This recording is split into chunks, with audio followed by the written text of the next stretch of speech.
Hello, welcome to the Proximity. I'm John Proxy. I'm having a Disco Elysium adventure. And we are looking for the docks. Well, we found them. We found the docks, my word. You know what I noticed? I noticed between episodes that it tells me all the things I'm allowed to retry. Including this map wall. Do I have... Well, I could just level up something. Interfacing. I'm interfacing. Interfacing this camera. Ah. Okay.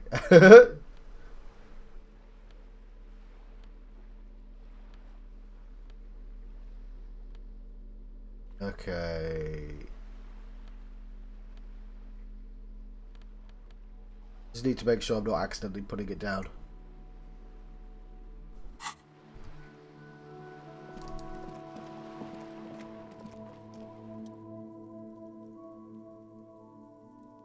The dimming light, some things become clearer. You have a keen aesthetic sensibility, and Cindy's artistic impulses are infectious, even 42. Yes! Because you see it finally! This wall is sublime! Look at it! The shadows, the colours. Let the conceptual joy flow into your pupils and blossom into thoughts in your brain. All the other walls, all the other houses must make a pilgrimage in adoration of this, the uncontested pinnacle of wall craft, colour peeled from the very face of God. More. O wall father, Kim.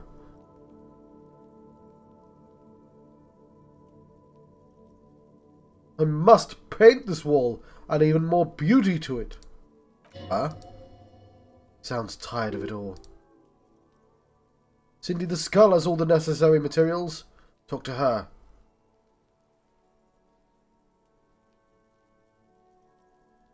First, I know you're tired, Kim, but take another look at this wall. Draw nourishment from its beauty. Draw. The lieutenant looks up at the wall reluctantly, then back at you. I must talk to Cindy. Get the necessary materials from her. Sighs, then adds in a resigned tone. If you must. So, I thought it'd be funnier to just say that is already it's a pinnacle. But, no, I sense the quest. Hello again, officers. Have you come to admire my mural?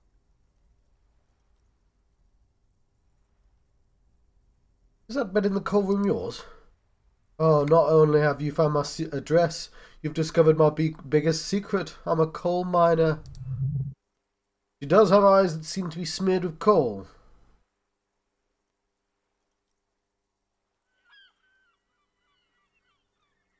Not the nicest place, but I guess it will have to do. Doesn't have to do anything at all. Nothing does. She looks at the paint dripping down the wall. Like me, right now. I'm doing nothing at all. Don't you have a real home? Is anyone in a city like this? She replies wistfully, looking around. Really? You're a miner? Yes. I keep hoping a shaft will collapse on me. But perhaps it never happens. Cool, I have other questions. Cindy, I need some paint and your brush too. What for?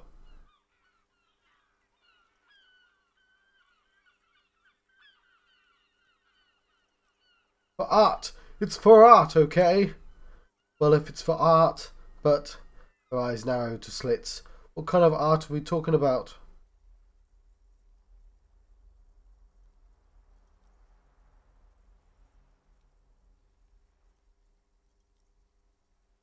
Everything is sad and shit, and we need art to make it okay. Just give me the brush. Sounds like you're just about to live out your self-pity, not make a statement. I can't have shit art on my conscience.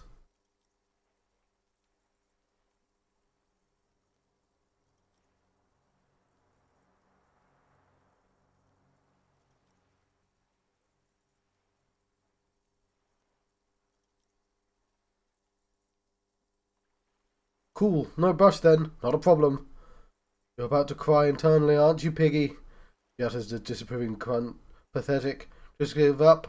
Art isn't for you. Okay, conceptualization impossible.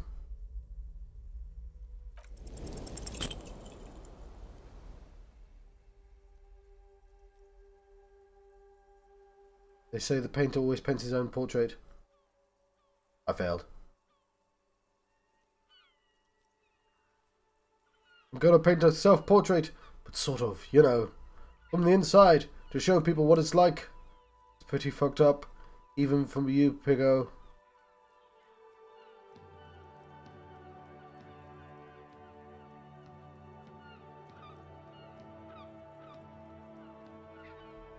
What if I add some interpretive dance?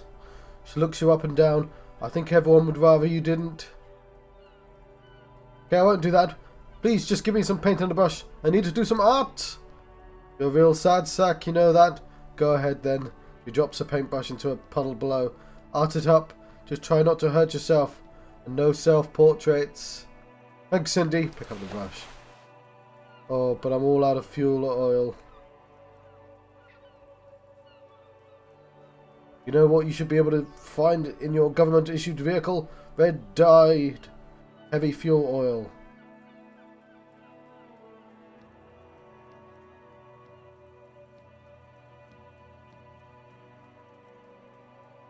Can't I just use paint?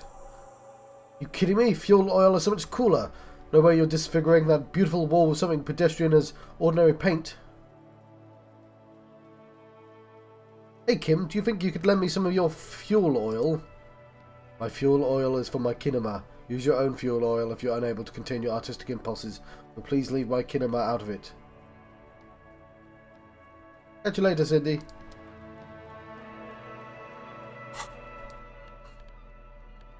Cool. Now a brush.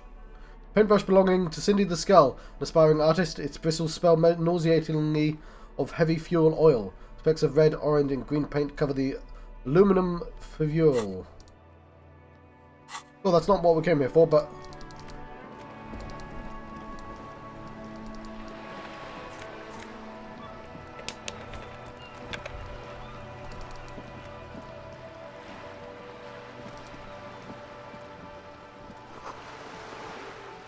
Went to the village on the coast. Officer, see you there. Joyce.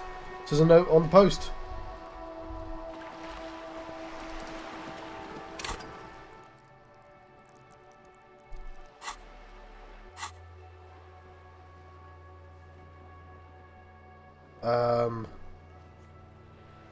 So, we're definitely going to be able to go there at some point. It's there, isn't it? So... What am I looking for? Yes?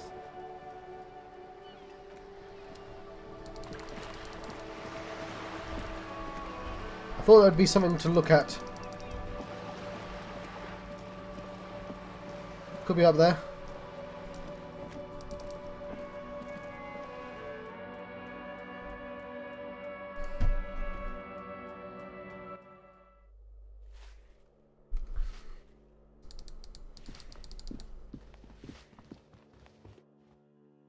Can't believe we've gone the entire day and still not gone to the new area yet.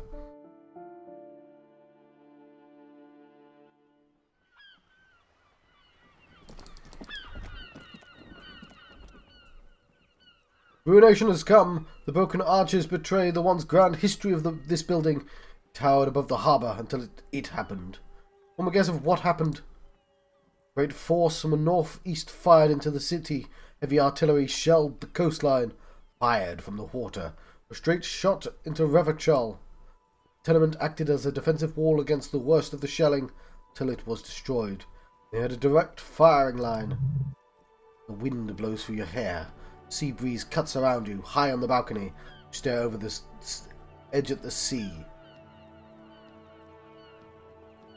Look in the ocean. The waves of Martinez Inlet roll over the fallen remains of the building. The dark waters obscure the better part of the remains. What didn't fall into the ocean was used as scrap. What wasn't used as scrap was thrown into the ocean. Look at the ruins in the water. Those arches acted as support for something greater than what you see now. Only 3 stories stand where 9 to 12 once did. Restoration has failed. What the shelling took out was never rebuilt. Who did this? This damage? A fleet. The combined armies of the Occident and Grad, with Mesk volunteers, A five-nation army, hundreds of vessels. The massed airships further down in the Bay of Revachol, the artillery was so powerful, the ships not only required gyroscopic stabilization, they were anchored onto the ocean floors as well. Floor, just the one. Many are still there to this day. If you squint, you can barely see the shadow on the water. Far in the northeast, cannons still ready to placate Revachol. Coalition warship Archer can shoot 50 shells a minute. On the 20 co-aligned Archers, they will reach the city in 58 seconds. Hey Kim, do you know who shelled our city? The Coalition, says the lieutenant. That was a long time ago. I think we should move on. It's chilly up here. He does not like talking politics of this kind. He fears the discussion might lead to disagreements, as it often does. I wonder what I look like on this edge. From the eyes of a seagull, a nest of brown hair not worth the 50-foot dive. From a pedestrian on the dock, a rugged man staring out to sea, mere 50 feet from fatality. From a guest on the balcony of the Whirling in Rags, a silhouette imposing enough to be seen at a distance. Interesting. Time to go. Didn't really help, but... Oh, she painted that.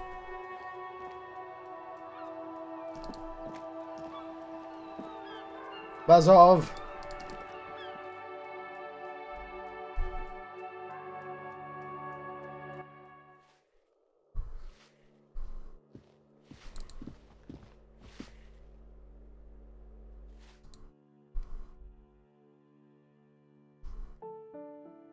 See a container you can't open? Equip a pry bar.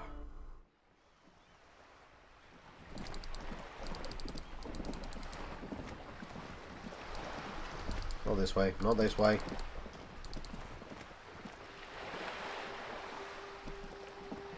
Interesting.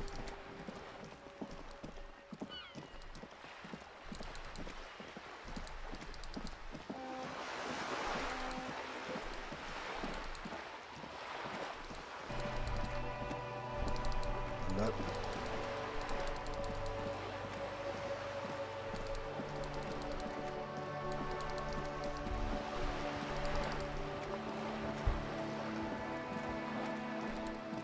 Don't get distracted by those two. I know I can... There's things I can say to them now.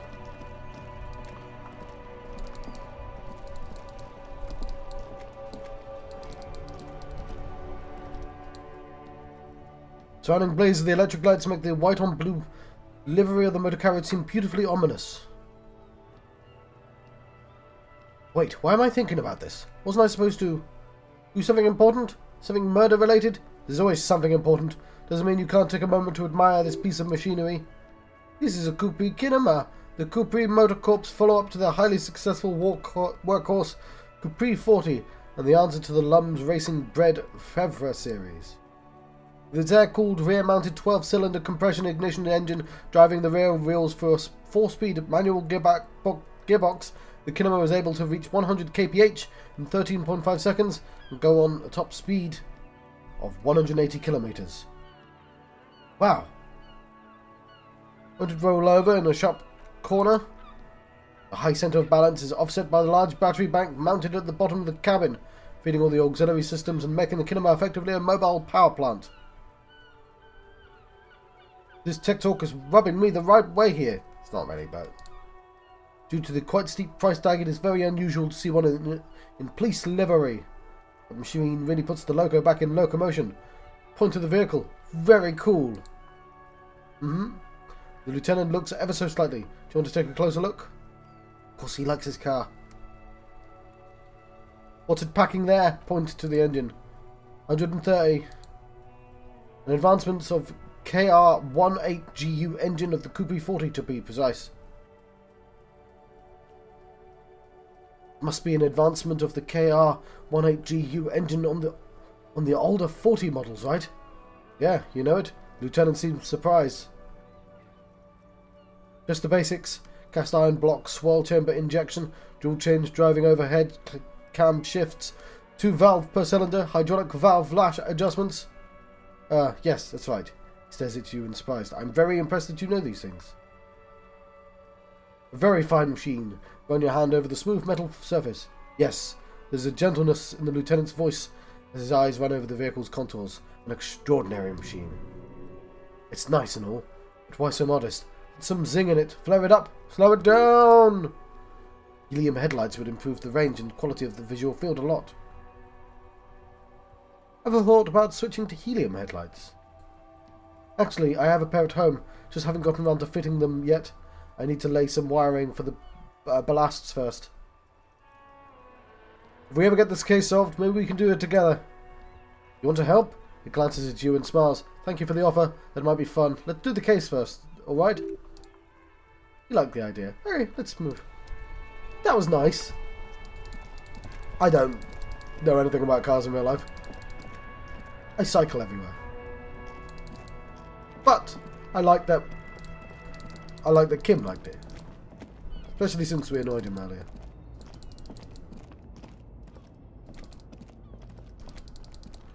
This isn't the right way, is it? Wasn't there like a horse? No, it's always been there. Oh, it's there.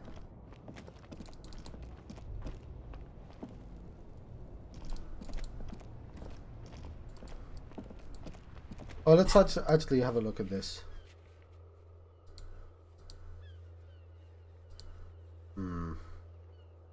We've got some Measurehead stuff. Who's Gaston Martin? Okay. Is in Aston Martin, possibly. No, we're gonna ignore all this.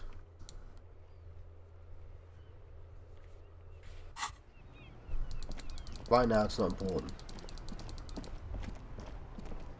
We actually want to go to the new place.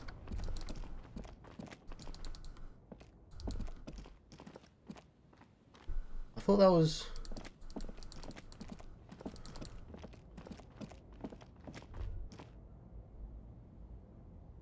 Oh, we'd fix that.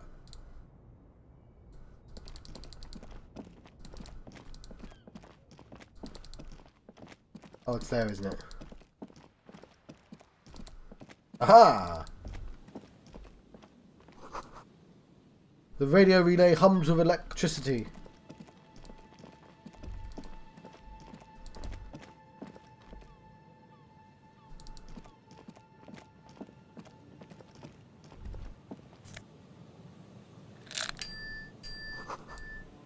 Traffic beyond the gate.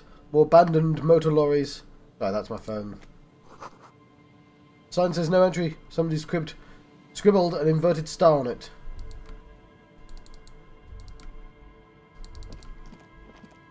Tracks.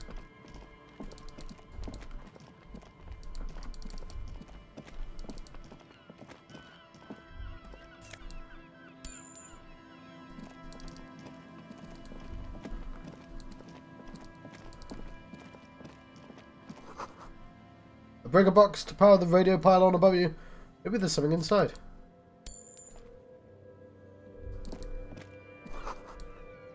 Ahead, decades-old concrete defences. Who can play over them now?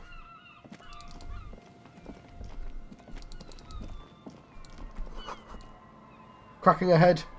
A broken axle grinding. Oh, we found the car. Banged up fuel canister.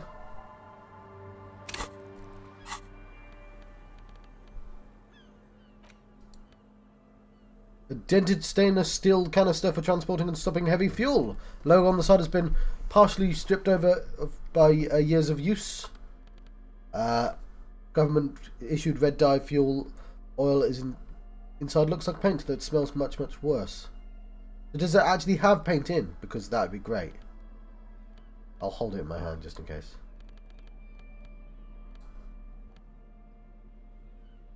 Ah, maybe I can't.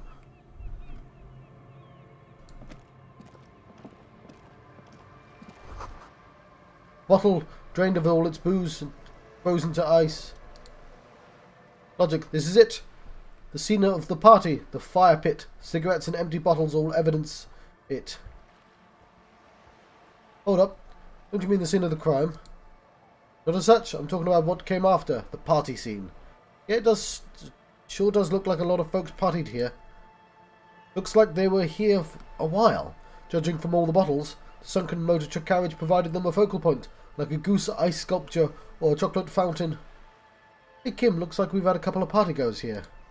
Looks like it.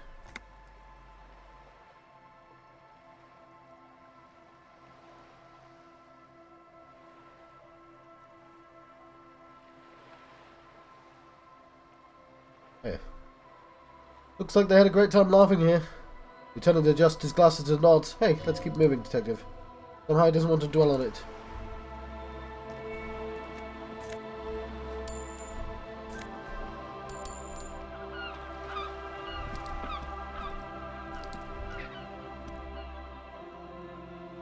A banged-up motor carriage lies half submerged in the icy water, slowly sinking into the Insuladian Ocean. Only the cabin top, rear wheels and the engine remains visible. It must be cold and lonely down there, in the icy water. The seawater has already started to corrode the metalworks. Remember the tire tracks in Martinez? This is where they were leading. This is where the tracks on the plaza were leading to. Appears to be so. The lieutenant has a peculiar look in his eyes as he inspects the wreckage. Let's investigate. I agree, the lieutenant replies. His eyes never leave the sunken vehicle. We should definitely investigate. You get a sudden sinking feeling. Stomach acid comes up as you look at the motor carriage in the deep, dark, cold water. Why the doom and gloom? It's just a sunken motor carriage. Some motor carriages are bound to end up in the sea. Is it my motor carriage? I'm suddenly worried about what happened to that girl who's mourning.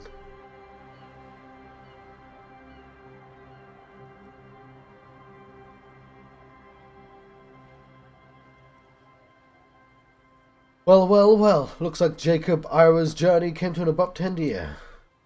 The mocking tone finds no response but the motion of the waves.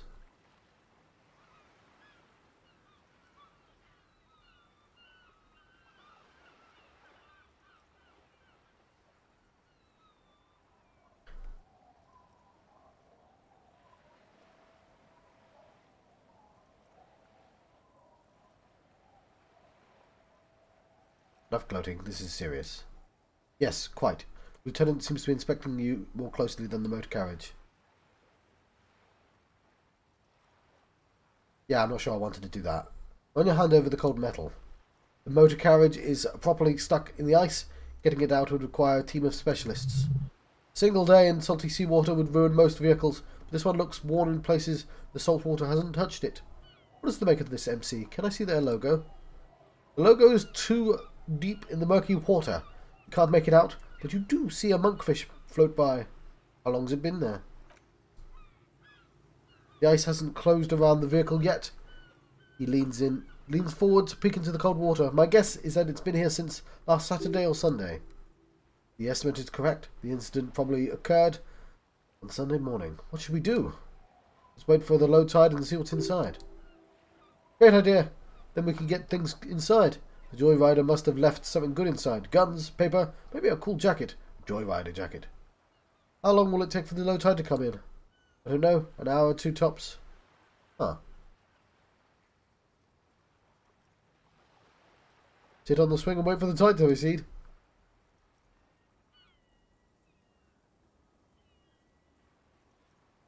As you sit down in the old rusty playground, the world around you becomes very silent. Hinges creak under your weight, dangerously so. Nothing but the sound of seagulls, high above in the sky, echoing like distant laughter. Ice cracks around the blue motor carriage in the sea.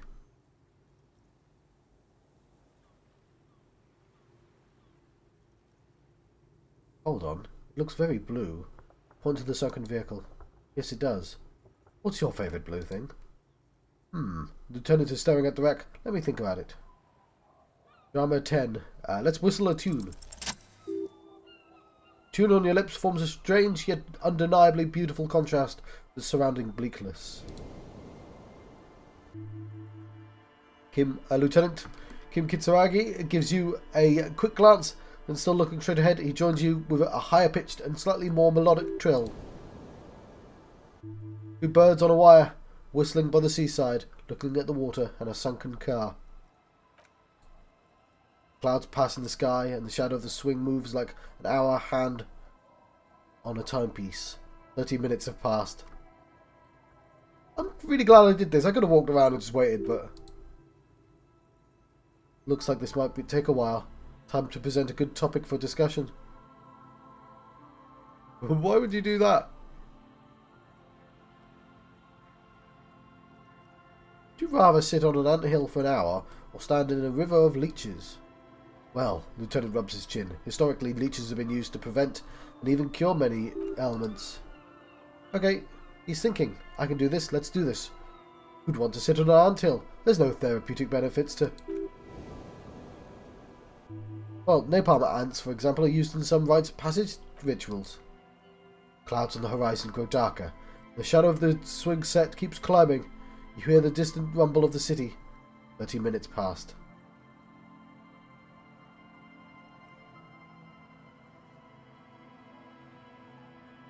If you had to side with either the strikers or the shipping company, who would you choose?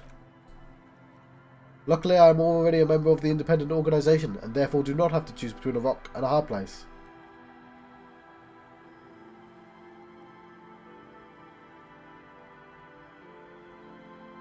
But if somebody puts a gun to your head...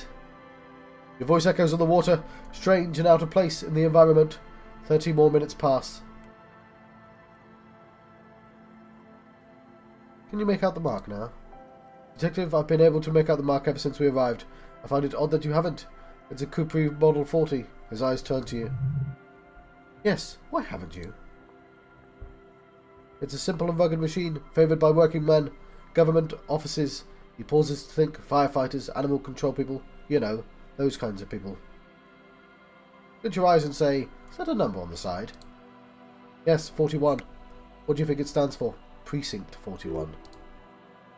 It's as if he knows what it stands for, but wants you to say it. It's pedagogical.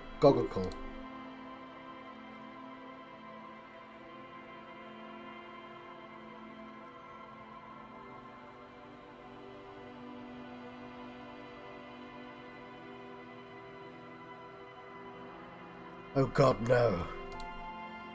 I'm sorry, Harry. I'm so sorry. 41. Precinct 41.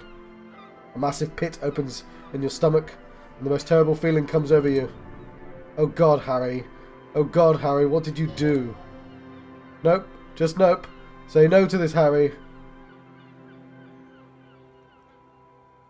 Oh God, it's mine. I drove my car into the sea. I'm afraid yes. It looks like you started in front of the whirling, jumped over the canal, then drove your vehicle into the sea right here.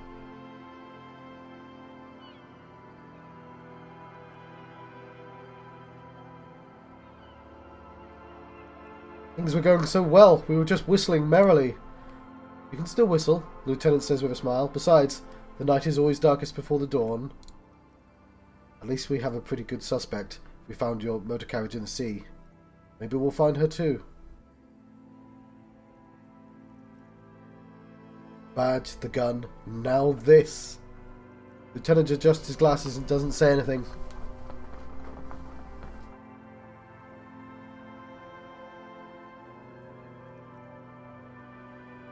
They're not going to take me back after this, are they? People are more valuable than machines. He's trying to cheer you up now. Training a police officer is even more costly. People, yes, but not you.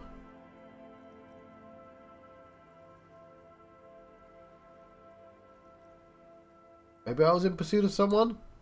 Of whom? Lieutenant looks skeptical. I don't think so. If anything, you were probably drunk. Probably. Try definitely. How do we get it out? Detective, he says it almost gently. We don't. Rescue operation isn't viable at this point. I can still fix it. That's very unlikely, the lieutenant replies. I love that he knew, like he knew as soon as he walked in that it was his car. I think that's really pretty. It's good storytelling. Pretty was really weird. You know what I mean, conceptually. All the electrics toast. That goes for the electromagnetic steering and brake systems as well. I love that I spoke about his car right before this happened as well. You'd be lucky to find one undamaged component in there. Shakes his head. In a few months, there'll be nothing but rust left of this vehicle. It'll be cheaper to buy a new one. Well, not cheaper. This motor carriage costs 40,000 real, but In the long run, it still makes more sense to buy a new machine than to refurbish this.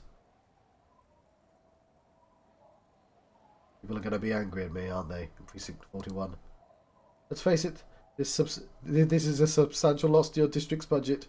You avoid your gaze now. I mean, my station only has 4 other vehicles in addition to my kinema. This was 20% of the station's vehicular budget. So it's just going to be there like that? I'm afraid it will have to be there for many years. Looks around. Look at it. Parts of it may be salvageable, but overall, this machine is a write-off. Well, at least I can see what's in there now.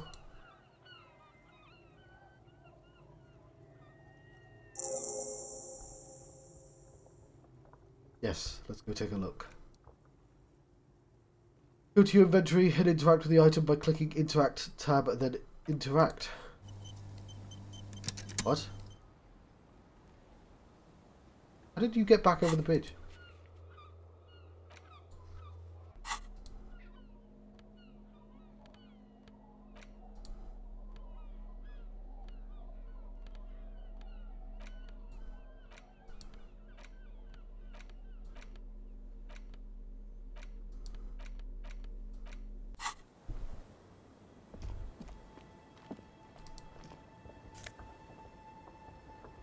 RCM badge, LTN 2JFR Dubois, and a commander's jacket.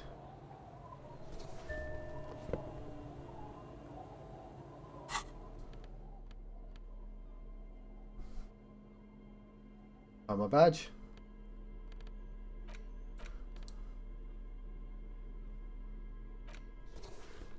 I think I like the boat more.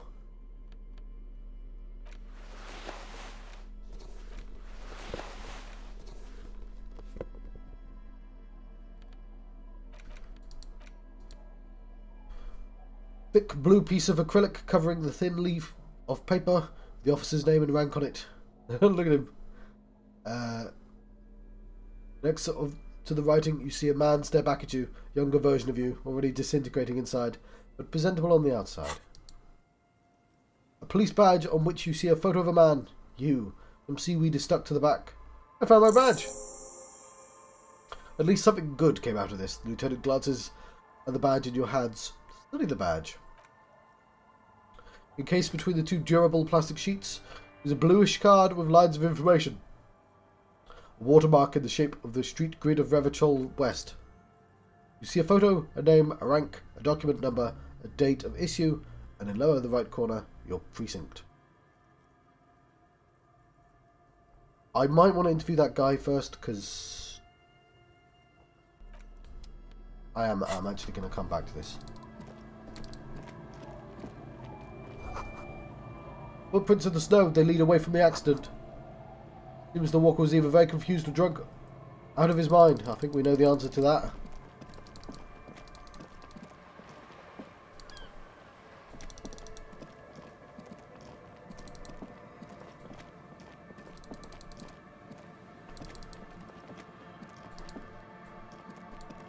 Oh, it's there, isn't it?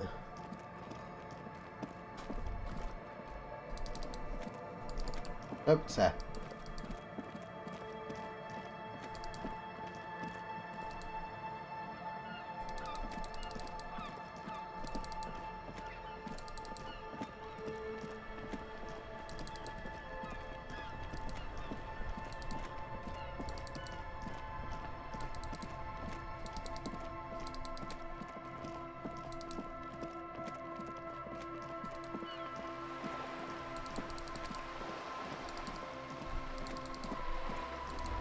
Like a very wordy version of "Dude, where's my car?" Where's your car, dude? Resist the temptation, John.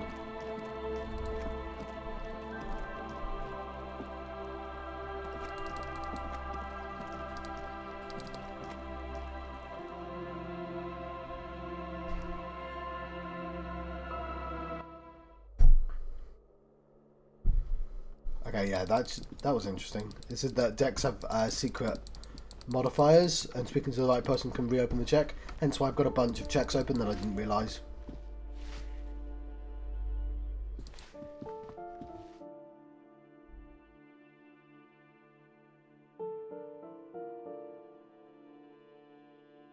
I got my mole back?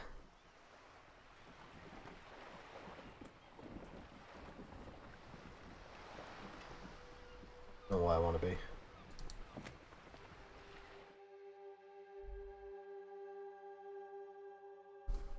I want to go upstairs. I don't remember the way.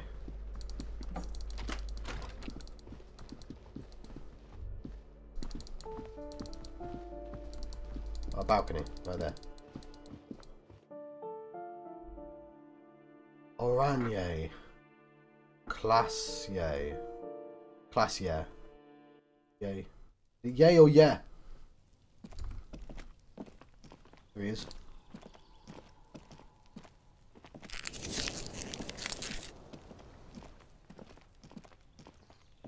Gendarmerie, you found me. The young man on the balcony gives you a bright smile before taking another drag from a cigarette. God damn it, John. His slender figure is backlit by the city lights, its distant streets and motorways flashing like diamonds. Feels like a Friday. He seems to be in a good mood tonight. And his shirt is still unbuttoned. We got your hint. Found the key right under that stone. He replies, smiling. As he looks at you, something sparkles in his eyes. Me, are you here to make things right again?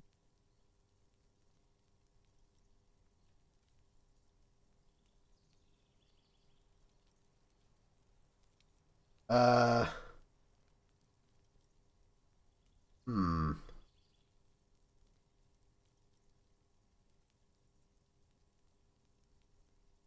was hoping to talk to a possible witness. Your balcony overlooks the murder scene. Good news for you. His eyes narrow. A nearby street lamp casts a shadow on his chin, drawing out the slender cheekbones. My Sunday friend is visiting me tonight. I told him about you, and he'd like to say hello. Step in. He's already waiting. By the way, I'm really digging the view here, points to the city skyline. That's why I chose this place. He looks away, his cigarette and glowing in the dark. Martinez is special, isn't it? Wait, suddenly you're digging things? The lieutenant whispers to you, shaking his head. Is it Friday tonight? Feels like Friday. Yes, it does feel like the end of the week. Such gentle weather. Why would I want to meet your friend? Trust me, you do. Very well, I'll talk to him, but first I want to talk to you. I have so many questions. That's nice, but I don't have anything to tell you. It's my friend you're looking for, not me. Takes another drag of his unfiltered cigarette, looks around. It's getting dark and the neighbouring windows have lit up one by one. Downstairs a cat crosses the yard, disappearing into the bush. Besides, I've got to run. Something tells you you're never going to talk to this individual this cool or mysterious ever again. Go if you must. I don't care. I don't care about people leaving me all the time. And where? To the city. He gestures idly towards distant motorways. It's a beautiful night. Only if you promise that we'll talk again. It's important. Something flutters in the corner of the lieutenant's mouth if you say, as you're saying those words. We'll talk. Snoko assures you, brushing his hand through the hair. Not tonight. Take care, he says with another disarming smile, or slipping off into the night. And he's gone again. Look at that! Look at why I definitely shouldn't have clicked those buttons. He's gone again. Looks like it's becoming a theme for him. He's always leaving. Why is he always leaving, Kim? Who knows, detective? It's a mystery, he says, turning his face away from you. Something different about him. I just can't put my finger on. Different, of course. Oh, I know where this is going. There's an option for gay cop, isn't there?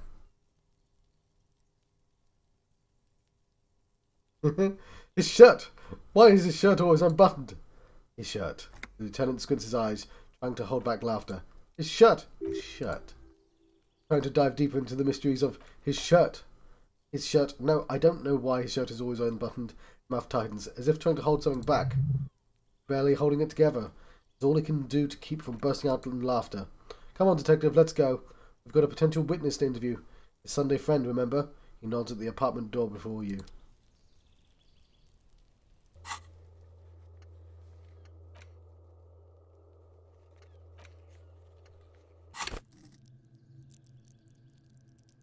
Hmm.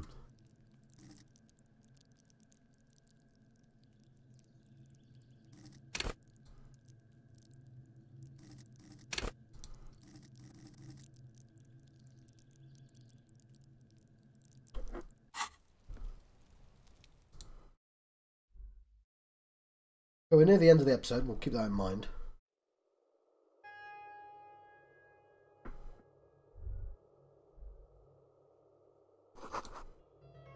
Quarterly Business Magazine. Drama and electro-chemistry. Governmental issues take me all over, Revachol. No photo of the same apartment dated year 01. Expensive men's perfume lingers in the air. Someone is always watching. Buckets of paint on a layer of old newspapers. I found some paint. None of this is weird. Exquisite canopy bed made of metal.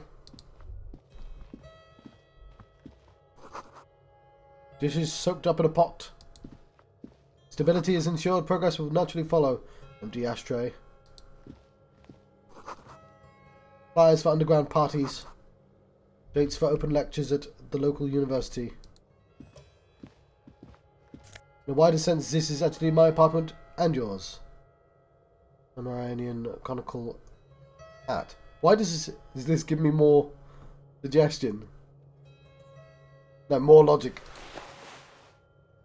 Transparency has always been a hard... Okay, so this is my... somebody in charge of telling me what to do. Officers of the Revachol Citizens Militia. The man in the business casual removes his cufflinks. His hands are clean and well manicured. This is a man who knows the importance of appearances. My name is Charles Villedron. I am an official with the coalition government. I work for the Institute of Price Stability on assignment from Sir Leclerc. Clef. I heard you talking to my friend outside. Very good. Super. I'm here to assist you in any way possible. Ask me about the hanging. No, first an innocuous personal question to get the interview off on the right foot. Yeah, let's fuck with him. Who does he think he is, assisting you?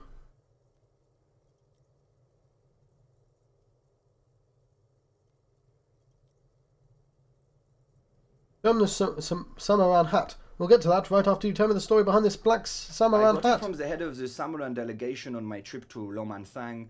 It's made from a special charcoal-colored bamboo. It's an emblem of the formal normalization of our diplomatic relations.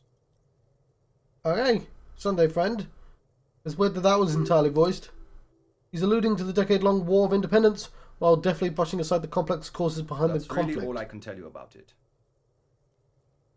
He forms a little rooftop with his fingers. Cold air sweeps in from the balcony. What was that? You were supposed to fuck with him, not compliment the decor. The lieutenant takes out his notebook and nods to you to proceed. Can you tell me about your friend? Ah, my friend. My friend is a good young man. His family immigrated here from Kendra and life has not been easy for him. But he understands the importance of education. He has taken his future into his own hands. And that's all that matters. What's Kendra? Kendra is a candidate member of EPIS, but between you and me, their potential membership is a more contentious issue. What do you mean? That is never going to happen. They entered the negotiations in 21. It's been pending ever since. What is this EPIS thing you keep talking about? EPIS is a very special program developed by the Morlinton to support certain Occidental nations. Okay. It began as a unified system of weights and measures, which proved to be a wild success. Nothing but kilograms and centimeters as far as the eye can see. Okay. So if we didn't know what the Morlinton was before, we know what it is now. God, yes, sweet standardization, the backbone of rationality and commerce. It was such a wild success that we expanded it into an economic union for the processing of steel and other success. Between you and me, the Morlinton feels emboldened by this success. Emboldened to take EPIS to the next level. Okay, but, like, what does it stand for? Why, it stands for progress and stability, like the Morlinton as a whole. No, what does the letter stand for? It's been such a wild, extraordinary success thus far. We are very excited to take it to the next level. You don't even hear the words I'm saying, do you? A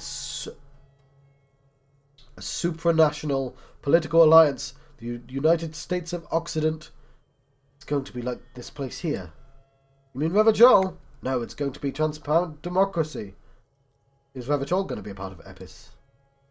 It's one day going to be the candidate member of EPIS, sure. Except candidate members never become full members, do they?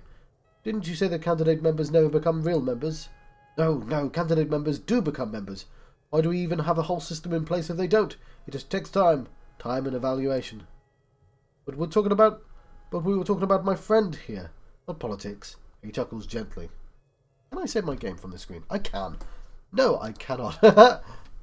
I can't. Oh, actually, that does make sense. I am going to let you go. I'll just have to record immediately afterwards.